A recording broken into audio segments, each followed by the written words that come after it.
வணக்கம். நீங்கள் இணைந்திருப்பது நியூஸ் போஸ்டின் இரவு 8 மணி பிரதான செய்தி அறிக்கையோடு உங்களுடன் இணைந்து கொள்ளும் நான் தில்ஷான் தாலிப்.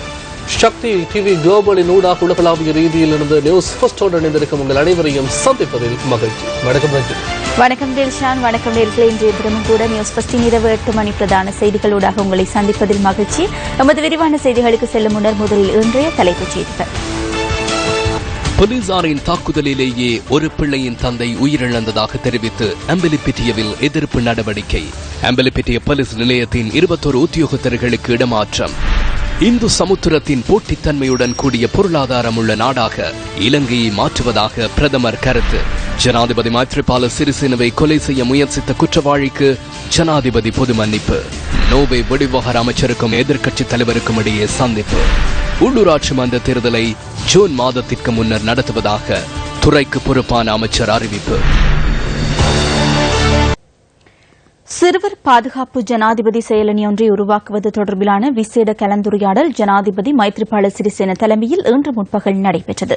சிறுவர்களின் பாதுகாப்பினை கருத்தில் கொண்டு ஜனாதிபதி செயலணி ஒன்றை உருவாக்குவதாக ஜனாதிபதி வழங்கிய வாக்குறுதிக்கு அமைய இந்த கலந்துரையாடல் நடைபெற்றதாக ஜனாதிபதி ஊடகப் பிரிவு விடுத்துள்ள அறிக்கையில் தெரிவிக்கப்பட்டுள்ளது.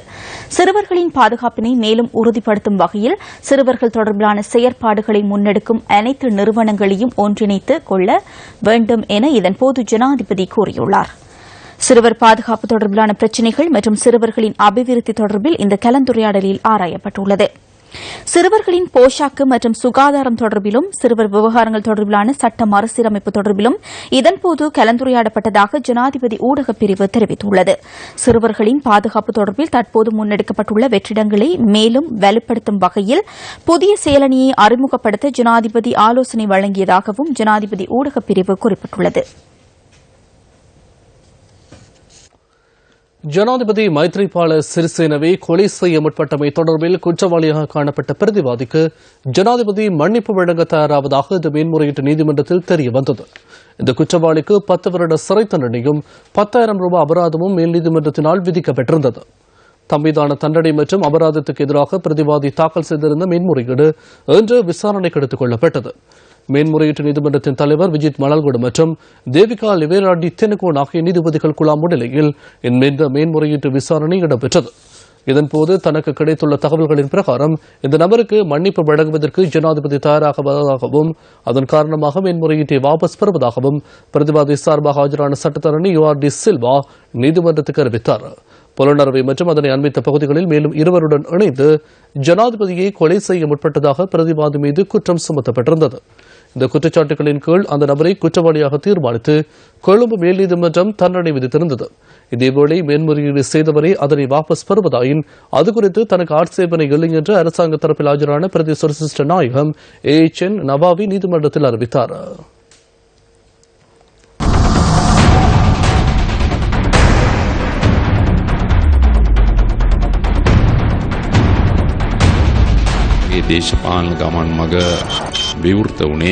விவசாயிகளின் துன்பம், கண்ணீர், இரத்தம் ஆகியவற்றினாலேயே எனது அரசியல் பயணம் ஆரம்பமானது. சிகரெட்டுக்கு எதிராக, போதைப் பொருளுக்கு எதிராக முன்னெடுத்த தேசிய மட்டத்திலான போராட்டத்தினால் இந்த நாட்டு மக்கள் என்னை இறுதியில் ஜனாதிபதியாக தெரிவு செய்தனர்.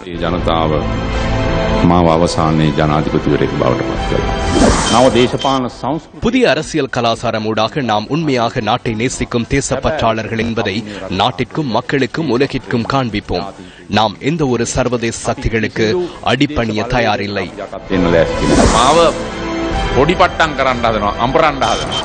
என்னை சிதறடிக்க, அரைப்பதற்கு முயற்சிக்கின்றனர்.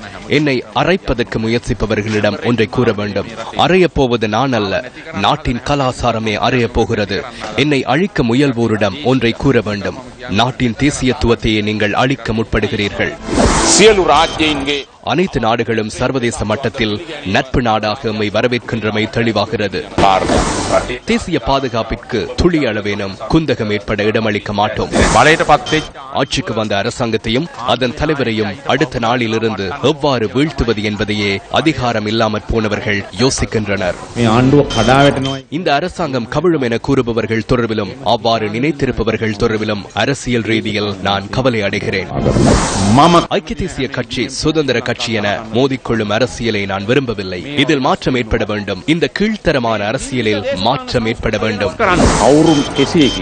எவர் அதனை கூறினாலும் அடுத்த 5 வருடங்களுக்கு நிலையான அரசாங்கமாக நமது அரசாங்கம் இருக்கும். அதனை சீர்குலைக்க எவருக்கும் வாய்ப்பு கிடைக்காது. எவராலும் அதனை மாற்ற முடியாது. அரசாங்கத்தில் எவரேனும் தவறிழைத்தால், ஊழல் மோசடி முறைகேடுகளில் ஈடுபட்டால் அரசாங்கத்தை பாதுகாக்க வேண்டும் என்ற நோக்கத்தையும் தள்ளி வைத்து அவர்களுக்கு எதிராக தீர்மானம் எடுக்க நான் தயார். ஜனாதிபதியின் அதிகாரங்கள் அனைத்தும் பாராளுமன்றத்தின் கீழ் கொண்டு வரப்பட வேண்டும் என நான் திடமாக நம்புகிறேன். சட்டவிரோத போதைப்பொருள் கடத்தலுடன் எவரேனும் ஒரு அரசியல்வாதி தொடர்பு பட்டால் கட்சி மற்றும் பாரபட்சம் பாராது அரசாங்கம் என்ற வகையில் சட்ட நடவடிக்கை எடுப்போம். 2020ஆம் ஆண்டளவில் நாட்டின் வரவு செலவு திட்டத்தை தயாரிப்பதற்கு மதுபான சாலைகளின் வருமானத்தை நீக்கும் நிலைக்கு நாட்டின் அபிவிருத்தி இலக்குகளை ஏற்படுத்த வேண்டும். தவறிழைப்பவர்கள் ஐக்கிய தேசிய கட்சியா, சுதந்திர கட்சியா அல்லது வேறு கட்சியை சார்ந்தவர்களா என்ற விடயம் எனக்கு தேவையற்றது. பாரதூரமான சுற்றாடல் அழிப்புகளை அனுமதிக்க முடியாது. உங்களது உன்னத தாய்நாடு இலங்கையை கட்டியெழுப்ப நான் ஜனவரி 8ஆம் தேதி செய்த அர்ப்பணிப்பை போன்று உயிர் தியாகத்துடன் செயற்படுவேன் என்பதை உங்களிடம் கூறிக்கொள்கிறேன். ලංකා භූමිතද ප්‍රෞඩවත් එය බාර ගන්න ඔහු ශක්තිමත් මෛත්‍රී නිර්භය සිතුවිලි තේජවත් අද කරුණා ගුණ දම් වර්ණවත් මෛත්‍රී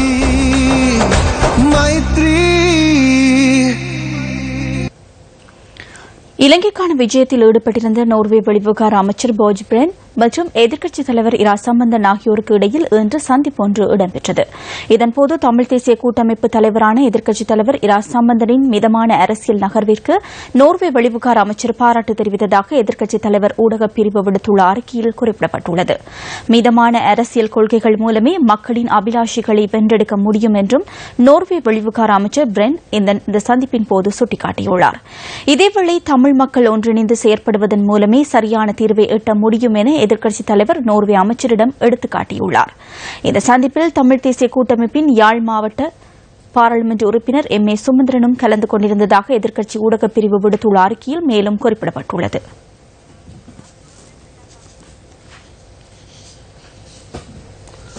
வெளிவிவகார அமைச்சர் மங்கள சமரவீரவின் அழைப்பை ஏற்று நோர்வே வெளிவிவகார அமைச்சர் போஜ் பிரெண்ட் ஒருநாள் உத்தியோகபூர்வ விஜயம் மேற்கொண்டு இன்று இலங்கைக்கு வருகை தந்தார். நோர்வேயின் வெளிவிவகார அமைச்சர் ஒருவர் 11 வருடங்களின் பின்னர் இலங்கைக்கு விஜயம் மேற்கொண்டுள்ளமை குறிப்பிடத்தக்கதாகும். நாட்டை வந்தடைந்த நோர்வே வெளிவிவகார அமைச்சரை வெளிவிவகார அமைச்சர் மங்கள சமரவீர இன்று காலை வரவேற்றார்.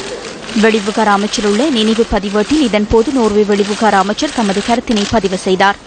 இலங்கையின் எதிர்கால அபிவிருத்திக்கு முக்கியத்துவம் வாய்ந்த சில துறைகளுக்கு நோர்வேயின் ஒத்துழைப்பை பெற்றுக் கொள்வது தொடர்பில் கவனம் செலுத்தி இரு நாடுகளினதும் வெளிவிவகார அமைச்சர்கள் பேச்சுவார்த்தைகளை நடத்தினர்.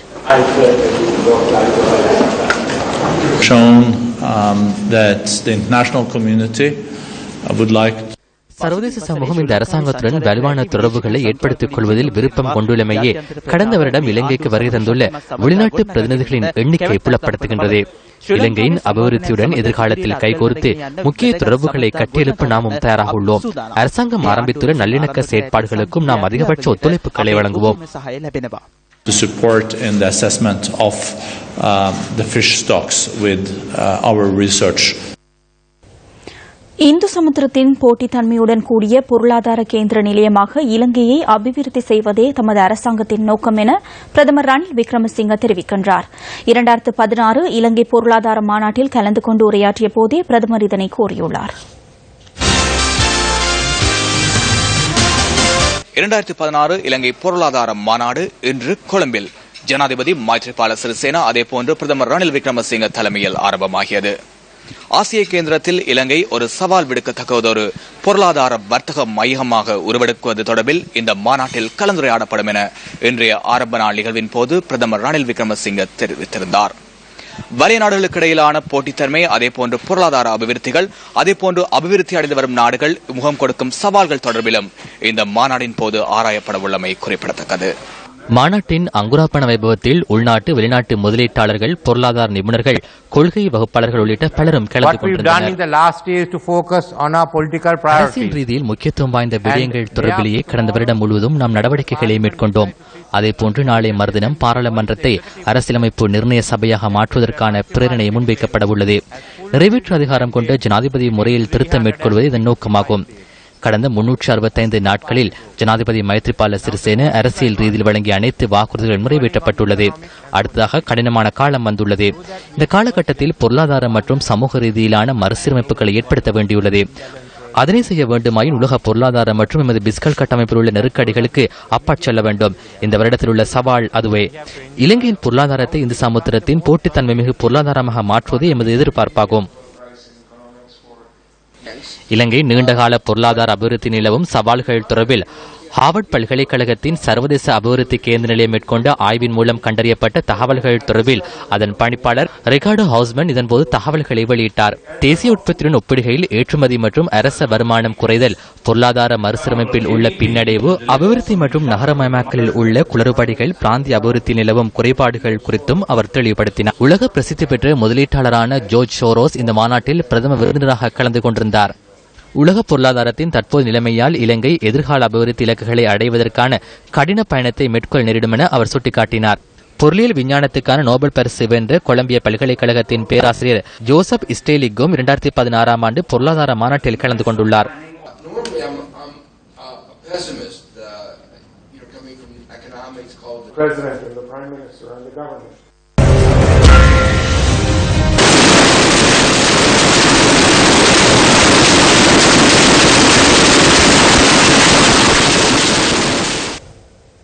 அந்த சம்பவம் உங்களுக்கு நினைவிருக்கிறதா? 2012 ஆண்டு வெலிக்கடை சிறைச்சாலையில் இடம்பெற்ற அந்த சம்பவத்தில் 27 கைதிகள் உயிரிழந்தனர். இதற்கு பொறுப்பு கூற வேண்டியவர்களை சட்டத்தின் முன் நிறுத்தி தண்டனை வழங்குவதாக மக்களுக்கு உறுதி வழங்கி 3 வருடங்களும் 3 மாதங்களும் 29 நாட்களும் ஆகின்றன.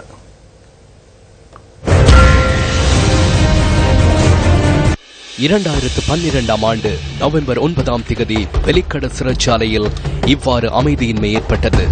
போலீஸ் விசேட அதிரடிப்படையின் உத்தியோகத்தர்கள் சிலர் சிறைச்சாலையில் சோதனையில் ஈடுபட்ட போது இந்த சம்பவம் பதிவானது. இதன்போது ஏற்பட்ட மோதலில் 27 கைதிகள் உயிரிழந்ததுடன் போலீஸ் விசேட அதிரடிப்படையின் கட்டளையிடும் அதிகாரி, பிரதி போலீஸ் மாதிபர் RMC ரணவன உள்ளிட்ட அதிகாரிகள் சிலர் காயமடைந்தனர். துப்பாக்கிச்சூட்டு சம்பவத்திற்கான காரணம் தொடர்பில் விசாரணை செய்வதற்கு பல துறைகளில் விசாரணை ஆரம்பிக்கப்பட்டதுடன் ஓய்வு பெற்ற மேல் நீதிமன்ற நீதிபதி ஒருவரின் தலைமையில் 3 அடங்கிய குழு ஒன்றும் நியமிக்கப்பட்டது. 3 வாரங்களில் வழங்கப்படும் என கூறப்பட்ட அறிக்கை சம்பவம் இடம்பெற்று 10 மாதங்களும் 5 நாட்களின் பின்னர் அமைச்சரிடம் வழங்கப்பட்டது. சம்பவம் தொடர்பில் இலங்கை மனித உரிமை ஆணைக்குழுவினாலும் அறிக்கை ஒன்று வழங்கப்பட்டது. இதேவேளை 2012 ஆண்டு இடம்பெற்ற சம்பவம் தொடர்பில் அவ்வேளையில் அங்கிருந்த கைதி ஒருவர் கடந்த வருடம் ஜனவரி 27 பல சாட்சியங்களை வெளியிட்டார். சிறைச்சாலை அதிகாரிகள் வேண்டாம் என்று கூறும்போது பலபந்தமாக அவர்கள் ஆயுதங்களுடன் உள்ளே வந்தனர். போதைப்பொருள் ஒழிப்பு பணியக அதிகாரியுடன் அவர்கள் வந்தனர். அவரிடமிருந்த ஒரு பட்டியல் ஒன்றுக்கு அமையவே கைதிகள் தெரிவு செய்யப்பட்ட துப்பாக்கிச்சூடு நடாத்தி கொலை செய்யப்பட்டனர். இந்த சம்பவத்துடன் தொடர்புடையவர்களுக்கு எதிராக சட்டம் நடைமுறைப்படுத்தப்படவில்லை என தெரிவித்து 2015 ஆண்டு பிப்ரவரி 17 வெலிக்கட சிறைச்சாலைக்கு முன்பாக மக்கள் ஆர்ப்பாட்டத்தில் ஈடுபட்டனர். அரசாங்கத்தின் ராணுவ குழு சிறைச்சாலைக்குள் நுழைந்து நிராயுதபாணிகளாக தங்கியிருந்த 27 கைதிகளை கொலை செய்தனர். இதன்போது 20 பேர் காயமடைந்தனர். அந்த சம்பவம் தொடர்பில் நடைபெற்ற விசாரணைகள் தொடர்பில் நாம் திருப்தி அடைவதில்லை. அதனால் அது குறித்து நடுநிலையான விசாரணைகளை மேற்கொள்ள புதிய குழு ஒன்றை நியமித்துள்ளோம்.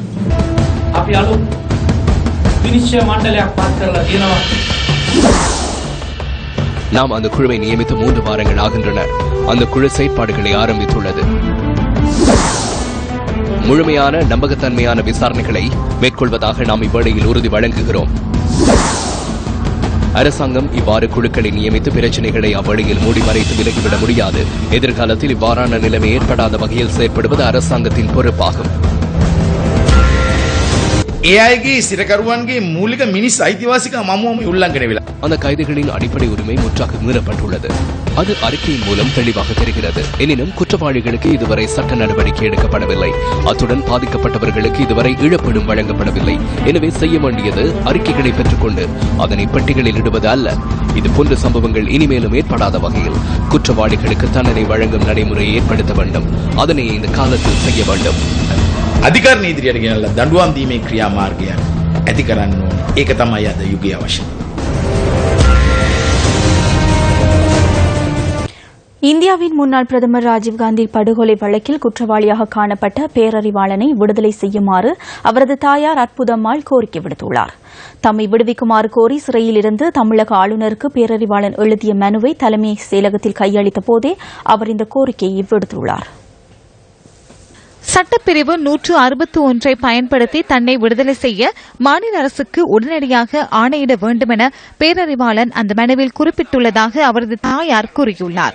பல வருடங்களாக சிறைவாசம் அனுபவிக்கும் தனது மகன் எதிர்வரும் பொங்கல் தினத்திற்கு முன்னர் விடுதலை செய்யப்படுவார் என தாம் நம்புவதாகவும் அவர் தெரிவித்துள்ளார். பேரறிவாளனின் விடுதலைக்கு தமிழக முதல்வர் ஜெயலலிதா ஜெயராம் நடவடிக்கை எடுப்பார் எனவும் பேரறிவாளனின் தாயார் அற்புதம்மாள் நம்பிக்கை வெளியிட்டுள்ளார்.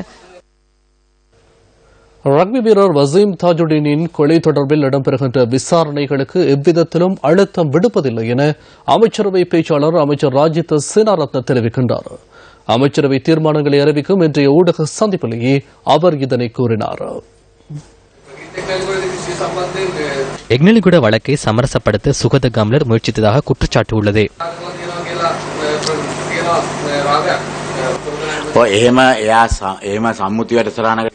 அவ்வாறு அவர் சமரசப்படுத்த சென்றால் அது தவறானது. சட்டம் அதிபர் திணைக்களத்தில் உள்ள அரசு அதிகாரிகள் என்பவர்கள் அரசாங்கத்தின் சட்டத்தரணிகள். அரசாங்கம் சார்பில் நீதிமன்றத்தில் ஆஜராகும் சட்டத்தரணிகள். அவர்களுக்கு நீதிபதிகள் செய்யும் வேலையை செய்ய முடியாது. அந்த அதிகாரம் அவர்களுக்கு இல்லை. அவருக்கு அவன்கார்ட் சம்பவத்தின் போது குற்றச்சாட்டு முன்வைக்கப்பட்டது. நீங்கள் கூறியது உண்மை என்றால் இதற்கு எதிராக நடவடிக்கை எடுக்குமாறும் நாம் ஜனாதிபதியிடம் கோரிக்கை விடுப்போம். මේක අපි ඇත්තනම් මේ සිද්ධිය අපි ජනාධිපතිතුමාගේ ඉල්ලා හිටනවා වහාම ක්‍රියාමාර්ග ගන්න කියලා. இதேவேளை வசீம் தாஜுதீன் கொலை தொடர்பிலான வீடியோ காட்சி தொடர்பில் எழுந்துள்ள விடயங்கள் குறித்து ஊடகவியலாளர்கள் இதன்போது கேள்வி எழுப்பினர். அமைச்சர் ராஜித சேனாரத்ன கண்டதாக கூறும் காட்சிகளும் கொழும்பு பல்கலைக்கழகத்துக்கு வழங்கிய காட்சிகளும் ஒன்றா என இதன்போது ஊடகவியலாளர்கள் கேள்வி எழுப்பினர்.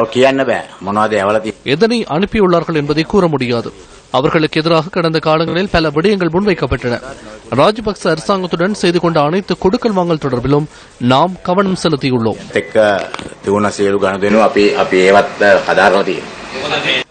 இந்த விசாரணைகளை மூடிமறைக்க ஜனாதிபதி தலையிடுவதாக இணையதளத்தில் குறிப்பிடப்பட்டிருந்தது. ஜனாதிபதியும் பிரதமரும் ஒரு நிலைப்பாட்டில் உள்ளார்கள் என்பதை தெளிவாக கூறுகின்றேன்.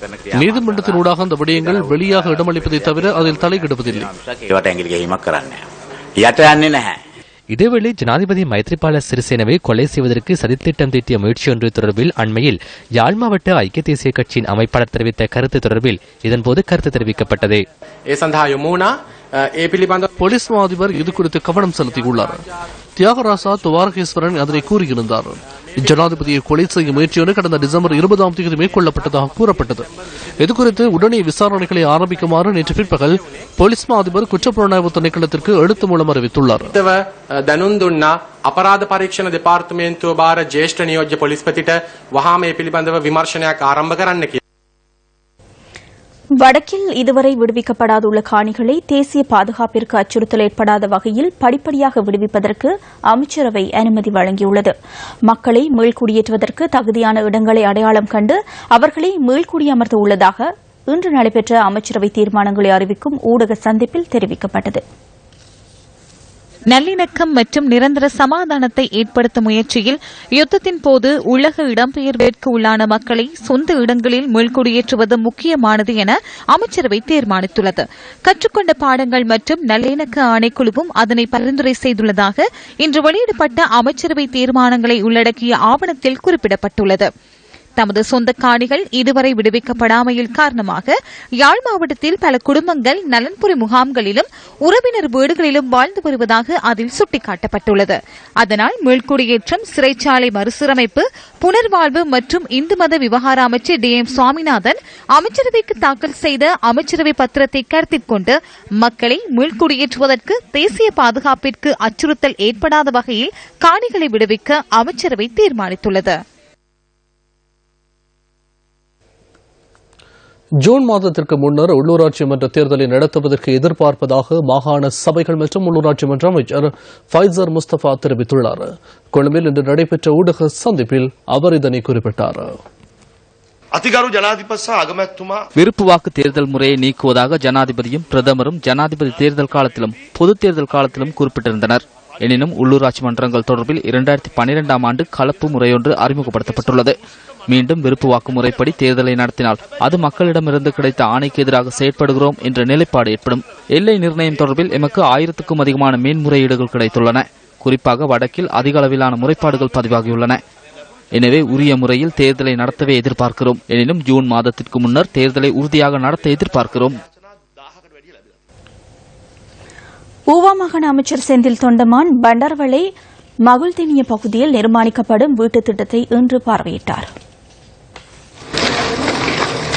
மீரியபெத்த மண் சரிவினால் பாதிக்கப்பட்ட மக்களுக்காக இந்த வீட்டுத் திட்டம் நிர்மாணிக்கப்படுகின்றது. கடந்த வருஷம் கௌரவ அமைச்சர் ஆர்மோ தொண்டமான் அவர்களோட வேண்டுகோளுக்கு இணங்க கிட்டத்தட்ட 64 வீடுக்கு நிதி ஒதுக்கப்பட்டிருந்துச்சு. ஆனா கடந்த ஒரு வருஷம் அது சம்பந்தப்பட்ட பொறுப்பெடுத்த அமைச்சர்கள் எந்த விதமான அதுல வேலை அக்கறையும் செலுத்தாம வேலை திட்டங்கள் முன்னெடுக்காம இருந்தாங்க. நான் திரும்ப மாநசபைக்கு வந்த பிறகு இது விவரமா கௌரவ அமைச்சர் ஆர்மோ தொண்டமான் அவர்களோட ஆலோசனையின் பேரில் ஜனாதிபதி அவர்களையும் பிரதமர் மந்திரி அவர்களையும் கலந்து பேசிட்டு இந்த வேலை திட்டத்தை பொங்கலுக்குள்ள கையளிக்கிறதுக்கு அனைத்து முயற்சிகள் எடுத்து தொடர்ந்து இதுக்கு என்னென்ன குறைபாடுகள் இருந்துச்சோ எல்லாத்தையும் நிவர்த்தி செஞ்சு வந்துகிட்டு இருந்தோம். அதன் அடிப்படையில் இன்னைக்கு பாத்தீங்கன்னா கிட்டத்தட்ட 50 வீடுக்கு மேல கட்டி முடிச்சிட்டோம். இந்த 50 வீடும் நாளைக்கு நாளானைக்கே குடிபோகக்கூடிய நிலைமையில இருக்குது. பொங்கல் முடிஞ்ச பிறகு ஜனாதிபதி அவர்கள்ட்டையும் பிரதம மந்திரி அவர்கள்ட்டையும் மற்றும் அமைச்சர் ஆர்மோ தொண்டமான் அவர்கள்ட்டையும் கலந்து பேசிட்டு ஒரு நல்ல நாள் பார்த்து இவங்களை கூடிய சீக்கிரத்துல இந்த 50 வீட்டுக்கு குடியேற்றுறதுக்குள்ள நடவடிக்கை எடுத்திருக்கோம். அது மட்டும் இல்லாம எடுத்துக்கிட்டீங்கன்னா ஒரு வருஷத்துல 4 வீடு கட்டியிருக்காங்க.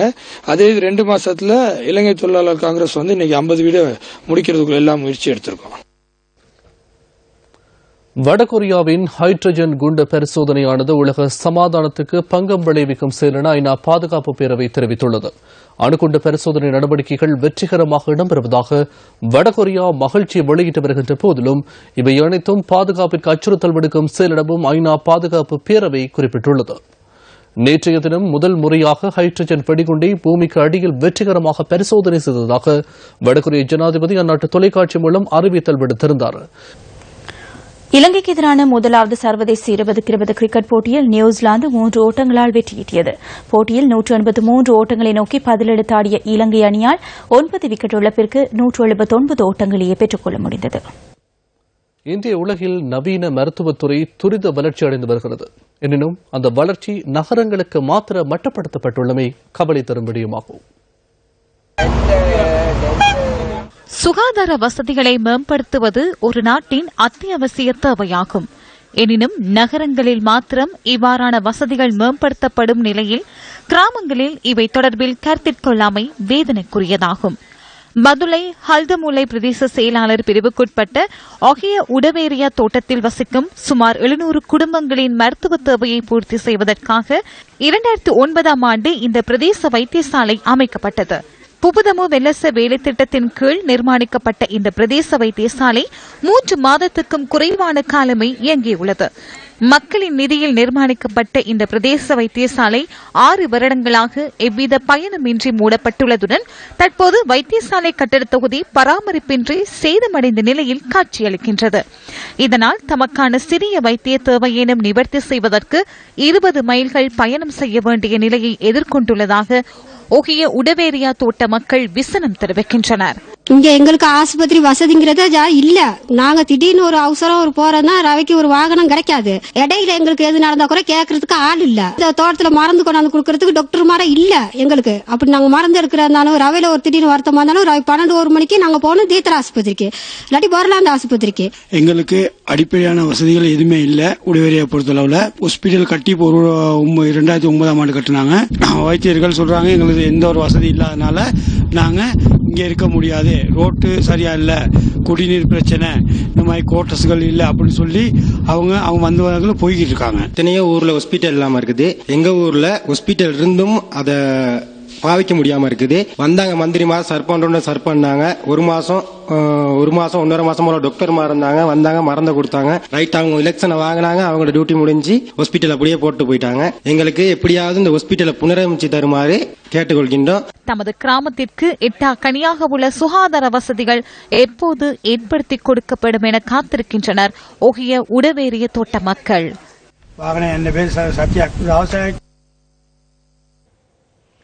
அம்பிலிபிட்டி நகரில் நேற்று முன்தினம் அதிகாலை இடம்பெற்ற மோதலின் போது மேல்மாடியிலிருந்து கீழே விழுந்ததால் கடும் காயங்களுக்கு உள்ளாகி வைத்தியசாலையில் அனுமதிக்கப்பட்டிருந்தவர் இன்று உயிரிழந்தார்.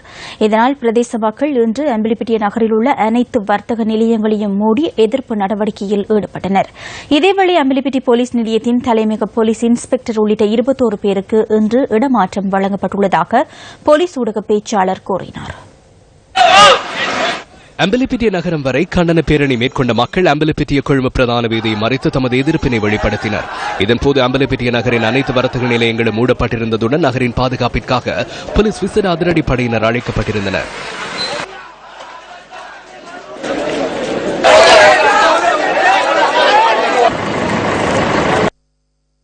எதிர்ப்பு நடவடிக்கை மேற்கொள்ளப்பட்ட இடத்திற்கு அமைச்சர் தலத் ஆத்துக்கூரல் சென்ற சந்தர்ப்பத்தில் இத்தகைய நிலை ஏற்பட்டிருந்தது.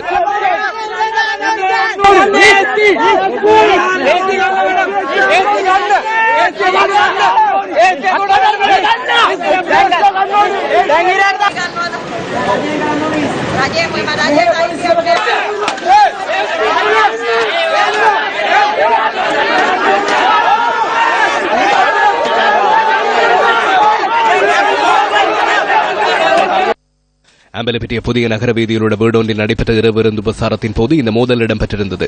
மோதலில் 4 போலீஸ் உத்தியோகத்தர்களும் 3 பொதுமக்களும் காயமடைந்தனர். சம்பவத்தில் இளம் குடும்பஸ்தர் உயிரிழந்தமைக்கு போலீசார் பொறுப்பு கூற வேண்டும் என அவரது உறவினர்கள் தெரிவிக்கின்றனர்.